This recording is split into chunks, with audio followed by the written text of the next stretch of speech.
Welcome back, everybody, to Caravan of Garbage, where we're making our way through downtown, walking fast, driving fast. Making my way downtown, driving fast, stealing a safe in Mexico. I think it's Brazil. Yeah, it's Brazil. Yeah. Leave a like, please, because we're doing more Fast and Furious movies. This is The good one. very clearly the good one, right? I mean, I still have some notes, obviously. Good notes? Yeah, I think they're good. Okay, well taken. Sure. Well dictated to my secretary. I love how it opens up directly where the previous one finishes, and Paul Walker just rolls that bus. Yeah. But they do have that news report where they're like, that cop rolled that bus. It's a miracle that nobody died. Nobody died and we recaptured all the rapists. So it's fine. That bus full of all the people going to the maximum security facility, getting 25 to life, well, then we got them back. So don't worry, they're not just immediately going to run out and do more crimes. Don't worry about it. Also, I know Brian is like the second best driver in the world. Sure. But there is no way you could flip a bus with a car and the car would be basically fine. You say no way, and yet he did. That is a great point. Yeah, that he made against you. That's right, yes. The car just stops and the bus just flips over it and he's like, job well done. Yeah, I did that. Crack the rear windscreen though. Yeah, I did that and I meant it. I bet even him, if you cut to like the inside of the car, he'd be like, "Oh shit, I didn't know. I didn't know that would happen." Hey, good plan, Brian. You plan to stop it with your car? Yeah, yeah. That's what happened. Yeah, and it worked too. Yeah, wasn't a 1 in a billion chance I'd survive that. Knew it'd work. Don't you try it though. You might have too much fun. I like again that this is two mates for a little bit until they will reintroduce the team, because obviously we've seen a lot of these people before. But that Brian and Dom relationship, it's locked in stone at this point. Yes. You cannot be separating these fellas. That's right. They're naming their kids after each other. They be hugging, they be barbecuing. This is it, mate. This is a lock. I also think what this movie does They're kissing each other's cars. Yeah. I assume. I think also what this does well is stakes in terms of like emotional stakes, family stakes, being prego. That's a big thing That's if a you big want stake. stakes. Absolutely. Yeah, exactly. I also like how it delves into their fathers. They stand, across from each other and they go, "My dad was great." And it's like, "Well, my dad wasn't great. I don't know if I'm going to be a good dad." And the other one's like, "Can we still be family even though one of our dads was great and one of our dads wasn't great?" I think so. I think that's okay. Terrific stuff all around. Just everything about this franchise is so clearly elevated at this point. And this is the one I think as well where they decided, okay, maybe underground car racing isn't as relatable for everybody in the world. But maybe just an action heist is fun. Exactly. And people love that, They completely cut out a race in this because they're like, we need to win some cars. We did it. And we did it on purpose. It wasn't an accident that potentially would have killed everyone. We did it on purpose. Again, God, we're good. Don't you try. You'll have too much fun. Yeah. And another thing this does so well, and I think I'd just forgotten. Okay. The Rock is perfectly used in this movie. Exceptional. Yeah. Really great. And I also think in this movie, he has a genuine, adversarial chemistry with Vin Diesel. Yes. And I'm wondering at what point that transformed from on-screen adversaries to real-life adversaries. Was it in place already, and that's why we feel it on the screen now? Yeah. Or were they, having a great time, and then it transformed over the course of a few more movies? I get maybe when we watch the next couple, we will see it. Figure it out. We'll figure it out, yeah. I think it was that point maybe where he was going to kill him with the wrench and he didn't. Yeah. You think The Rock should have killed him? Yes. I would have respected you more, Vin, if you'd killed me on set in real life with a wrench, but you didn't. Weak move, beta cuck move. Vin Diesel, the actor. Man, and The Rock, he's going so hard in this the entire time. Yeah, the moment where Dom thinks he's going to escape by leaping across the rooftops, and then you just see Hobbs just smash through the window, it doesn't even feel like he's doing a stunt. It's just that's how he goes. That's how he goes in and out of rooms. Just in his day-to-day life, he just tumbles through the nearest window. I noticed also... Oh, and Vin has that look of oh, jeez, didn't see that coming. We're exactly the same height and strength. I've never seen that before.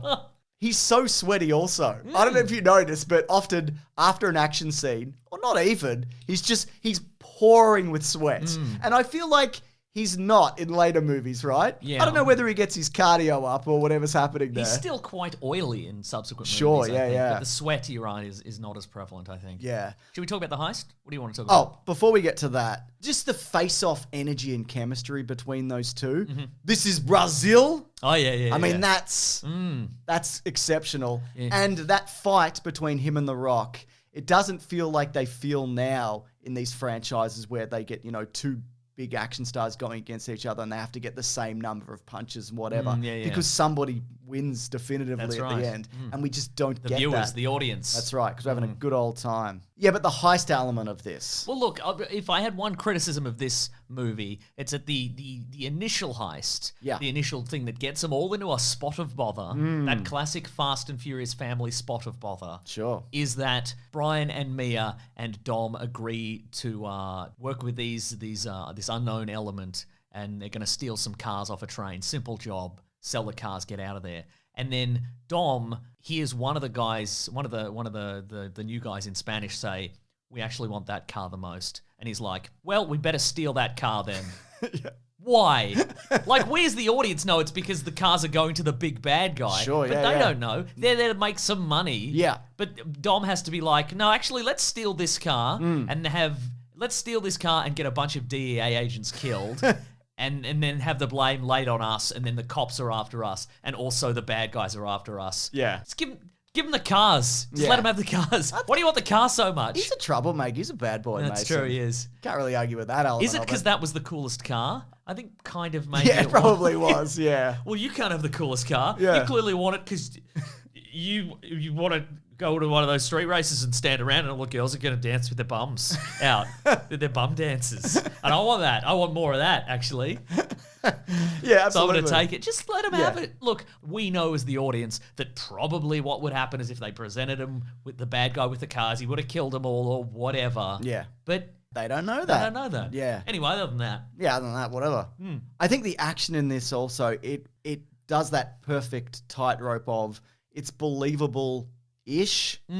Like, and a lot of it feels more practical than, say, driving down the side of a dam. Yeah, again, in the scene at the start where they Vin has to catch Brian on the top of his car, and then get out of the way of the bridge before the train goes over it, and then they have to jump into that. Like, obviously, there's a lot of visual effects attached to that, but that looks so good. That sequence. It really does. So good, and a lot of it is practical. Like they crashed the truck into the train, and like a lot of that is very real. I also think there's some other stuff that we see which is movies are real. Some of the movies are real. Just ask Tom Cruise. There's some other stuff in this which also feels real and different, like the foot chase, like across the rooftops. Like that's something different and interesting, Imagine men using their feet for anything other than pushing down on those accelerators, I can't even imagine that, Mason. Yeah, until this movie, obviously. Now, I know you like this normally in a movie as well. Yes. I mean, I don't like to put words in your mouth. I actually do that quite a bit. You do it a lot, and I'm mad about it. No, Mason, I do it a lot, and you're happy with it. Oh, yeah. There's an Ocean's 11 style, like, assembling of the team. That's right. We got to get Roman. Yep. We got to get Tej. We got to get those two other guys. The two guys? The two other guys. We got to get the two guys. We got to get Han. Yeah. We got to get Gal Gadot. That's right. Mia's here already. Yeah, she's been here the whole time. Yeah, she's been here the whole time. And she's prego. Nice. That's part of this as That's well. Cool. But I think these movies fall into the trap later of you can only kind of assemble a team so many times because now when movies start, they're already a team for whatever they need to do, steal a diamond that can unlock a laser from space or whatever they're doing now. Sure. I don't know. But now it's just like, here's the team. And I don't know, John Cena's in it this time or whatever. Yeah, right. Like this element of assembling a team. I think maybe the movie should have pivoted to something else by this point. I know this is like a criticism of like later movies. Like they purchase a sporting franchise of some kind? Just something like that, Like a failing franchise, they have to get it, They have to use the principles of family and togetherness to have them win the grand final. That's right. They've purchased an Australian rules football team. Which one? Port Power. Yeah, I mean, why not? Gold Coast Suns? Somebody that needs the help. I don't know. Yeah, someone. You know what I think also is interesting about bringing back, say, former cast members? Oh, yes. Like Tyrese. I'd love to track, speaking of tracking, like, people's journey through this. Oh, you could put a tracking device on You could. Tyrese Gibson. That's sure. right. I want to track his ludicrousness and not his relationship with Ludacris. I mean, when does this You want to track Tyrese's ludicrousness. Yeah, like how silly he gets, because Yeah. it becomes a point in these movies where he does the joke dumb stuff. Yeah. But it's not here yet. No. But they sow the seeds of it. When does it happen for I think real? the moment is at the end of the movie, if we can skip forward briefly, where he thinks he's bought the most expensive exclusive car in the world, and then Tej just has another one. Oh, and I think yeah. something cracks in his brain. It's just like, well, I can't be the car guy, but I'll be the goofy guy. What do I have left? What's my identity? But I do love that he's kind of terrible already, because his one job is to put a box in a police station, and he just fumbles it so badly. I mean, he does it, but he does it in the most awkward roundabout way. Like, he shows up with Brian's badge. That's Brian's fault, though, honestly. Well, isn't it? It should be like, hey, just before you go in, realize that this says Caucasian on it. Maybe cover that bit with your thumb. Yeah. Or send Brian. Send Brian. Nobody recognizes Brian at this That's right, point, yeah. you know? But then what does Roman have to do? It's a great point. No. That's a really Yeah, great yeah, point, yeah, yeah. yeah, So what do you think of the bad guy in this, though? What's his name? I don't know. Okay, great. Arturo? Yeah. I feel like at this point, like... Oh, your question is, does the fact that he is some sort of has some sort of massive criminal enterprise, does that overshadow the fact that he seems to be doing nice things in his community generally? Well, do you think the people of Brazil prefer this guy, who I guess mostly stays out of people's way and talks about how, like, he does a lot of charity and that in the community? Do they prefer that, or do they prefer the lunatics who drag a fucking safe through the center of town, just through it, people's, like, workplaces and shops and various cars? fruit stands and so forth. Yes, that's right. They killed like 400 people dragging that Must safe, have done. Mason. Do you think anybody... Mythbusters, I think, was over by at this point. But do you think anybody's ever tested, like, weighed down a safe and put it behind two cars to see if, like, the momentum of the cars will overcome the massive inertia and friction of a 10-ton safe being sat on a road? Well, I know they tested it in one of the later Pirates of the Caribbean movies. That is true. Does that help? That helps a lot, thank you. Yeah. Yes. I mean, I know they did a lot of it for real, but the safe that they used had like wheels on the bottom or whatever, so you could, and all of that. Oh, yes. So it could be something. And it was made of foam rubber. Yeah, and it was made of foam rubber. Like a foam rubber pirate hat. That's right, yeah. It's all linked together. Yeah. You know what I do like about this heist, though? They just have to get something from a grubby building.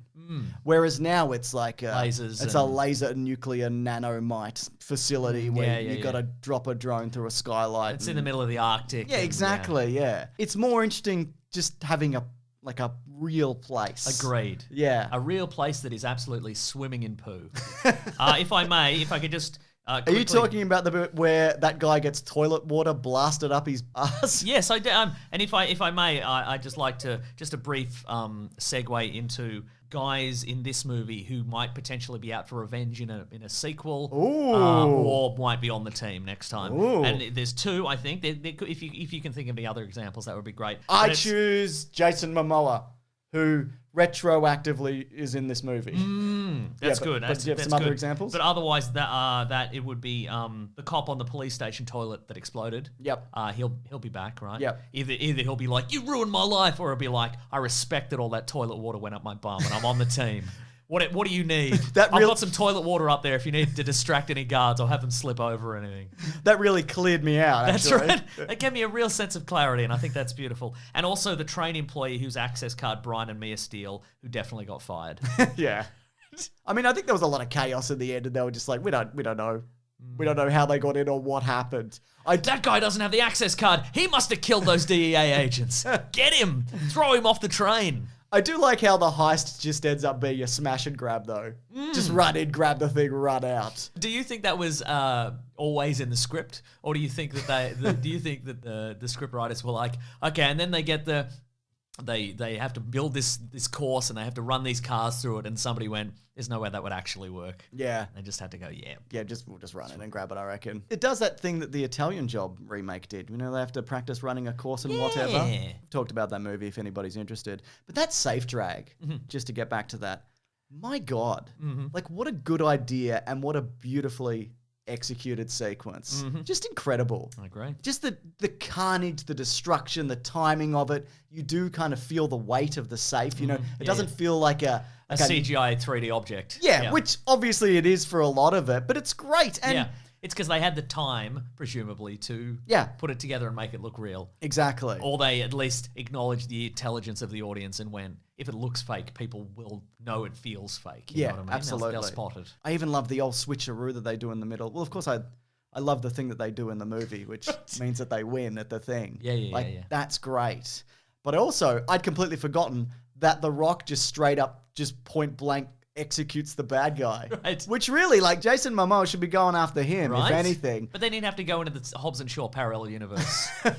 Yeah, you're right, yeah. It's probably beyond his capabilities. There's probably a vortex he could drop into, Mason. Yeah, probably. It would be fine. I also like how they end up leaving, because they lose a member of the team, one of the guys from the first movie. And I like how they end up leaving his family just an enormous fridge-sized pile of cash. Right. What an awkward thing to hide and use. And people can probably just see it through the window, and you're going to take that to the bank. How'd they get it in there, like, without people knowing? Presumably with a car, I don't know. But yeah, that's really good stuff. Yeah, maybe not the best way to leave somebody a large sum of money is all I'm saying. Do you know what Brian, though, should do with his share? What's that? His $10 million. Go on. Get a new T-shirt. Oh, yeah, you reckon? Absolute He has a couple of T-shirts. grub. Just a grub, Mason. I think they fit him very well also. No, I'm not saying no problems with the fit. Okay. I'm saying... They're dirty. They're dirty. Clean your shirt, man. Because it's...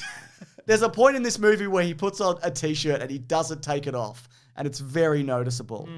Also, I think, don't at the end of the movie they just go back to their safe house with the safe? Yeah. I mean, you'd think it'd be the perfect place for it, given that it is a safe house. Yeah. But Hobbs was there. He knows. He doesn't care. Okay, great. When he was like, I'll give you a head start, he means that I'm just not interested in this anymore. Oh, sure. I think that's what he means. I'm going back to my main love, paperwork, which I love. That's right, yeah. Speaking of love, Mason, the Han and Giselle chemistry is very good. Agreed. And it's way better than the chemistry. I mean, it's not more important than road safety. I think Giselle should probably be in her seat with a seatbelt on, as opposed to in his lap at the end. You know what? I'm going to veto that. I'm going to say it is more important than road safety. Wow. And it's very clear that these two have way more chemistry than she does with Dominic Toretto. Like that's an odd thing that I forgot happened. It doesn't feel so real. if we're doing chemistry power rankings, how are we doing this? So we've got Giselle and Han. Yeah. Then where do we put Brian and Mia? Where do they go? I would say you'd go Brian and Dom. Yes. Then you'd go Brian and Mia. And then what about Dom and Hobbs? I think then you'd put those two blokes. Yep.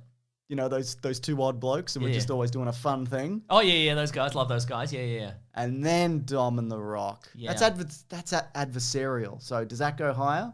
Still pretty steamy. It's certainly compelling. Yeah, I think that goes on the top, actually. Yeah, okay. Yeah. All right, we'll put that at the top. And then Dom in his car. Yes. At the very, very top. Very top. Oh, and then that guy who's... all the water went up his bum. That's way up the top. That's very intimate. And the water? Yep, him in the water. And the dirty toilet water. That's right, way up the top. Very intimate. Yeah. I also love how this becomes a recurring thing. They keep pushing back Han's death. Yeah. Where he's like, maybe I'll go to Tokyo. Maybe I'll let you know. Yeah. Not yet, though. I reckon I got another movie in me. Oh, when Lady's alive. She's like, hello, I'm alive. Or whatever. Or there's a photo of me in this movie. Should we do some green trivia, though? Yes, let's do that. Should we include the guy who shouts Rodney? Yes. Good. The role of Hobbs was originally envisioned for Tommy Lee Jones. According to Vin Diesel, Dwayne Johnson was brought into Fast Five because of a fan suggestion from a girl named Jan Kelly, who said she would love to see the two work together on screen. They were clearly just... Hey, my name's Jan Kelly. It's The Rock. Hey, my name's Jan Kelly. I think The Rock should be part of this multi-billion-dollar franchise. I'm Jan Kelly or something. Look, I already hijacked the Journey to the Center of the Earth franchise. I'm looking to hijack another franchise. I mean, Jan Kelly thinks that The Rock should hijack another franchise. Okay, but Tommy Lee... You got a G.I. Joe movie for me? I'll do the sequel. I'll do it. That's right. I'll hijack any franchise. That's interesting because Tommy Lee Jones, of course, was the U.S. Marshal in The Fugitive and U.S. Marshal. Exactly. Would you put him in the same universe? That's exactly what it seems like they would have been going for. But can you imagine Tommy Lee Jones chasing Vin Diesel across a rooftop? Nope, absolutely Absolutely not. Absolutely not. Speaking of Vin Diesel, he certainly earned his money on this particular movie, Mason, because he made $15 million from it. Ooh. And during an on-set interview for Fast and Furious 6, which we'll of course be talking about next week, Michelle Rodriguez revealed that she didn't know about the twist ending to Fast 5, that being that Letty was alive until she saw it for herself in theaters. Uh-oh. Love that twist, Mason. Wouldn't that be surprising if you're watching a movie, then at the end it's like, you're in the next movie? You're technically in this one too. That could happen to anybody. That's true. That's why I go to the movies. That's Just the in case. only reason. Yeah, I don't mate. care about anything else. Just, I want to know, am I in the next one? Put me in a Journey to the Center of the Earth franchise, Oh my Mason. God, yes. Let me hijack the Jumanji sequels, just like The Rock did. Let me, Mason. Yeah. Anyways, huge success, this one. The biggest easily by far, with a budget of $125 million, which now seems quaint. Doesn't it though? Compared to what we're getting. The box office return worldwide was $626 million. Oh goodness. Not quite $1 billion franchise yet. Uh-oh. But that will be rectified soon. Just like that guy was rectified on that toilet, That's Mason. right. Yeah. Do you reckon he was lifted into the air? Yes. Probably wrecked him for life, James. Sure. Anyways, if you would like to see us discuss Fast 6, whatever it's, Furious 6? 6. Yeah. But 6 Fs. 6 Fs. Just called I fell asleep on my keyboard. You can actually head over to bigsandwich.co where these always go up early. That's right. If you are interested. And in addition to that, there's bonus movie commentaries. There's other podcasts. I love other podcasts. There's... I mean, that we make. Yeah, sure, It's not yeah, like yeah. you can find... We're on all of them. Yeah, we're on so if all you're of not them. into that, you're out of luck. Yeah. There's video game Let's Plays That's that we right. do all exclusively. Or if you do want to check out our podcast, The Weekly Planet, where we talk movies and comics and TV shows, that comes out every Monday. We talk the movie of the week and news and whatever. It also has got its own YouTube channel and Spotify and whatever, etc. and so forth. You can listen to it if you want. God, I mean, these are good. I forgot. Yeah, right? I just forgot, Mason. Put that on the poster, I reckon. You could be at the end of the next one being like, these are good, I forgot. I'm in this. I love that. Anyways, thanks everybody. Not this one, though. Nah. Not 10 or 11. Nah. Anyways, thanks everybody. We'll see you next week. Grab that jam, you guys. We'll see you real soon. Thank you to Ben and Lawrence for the edit. Thank you, guys.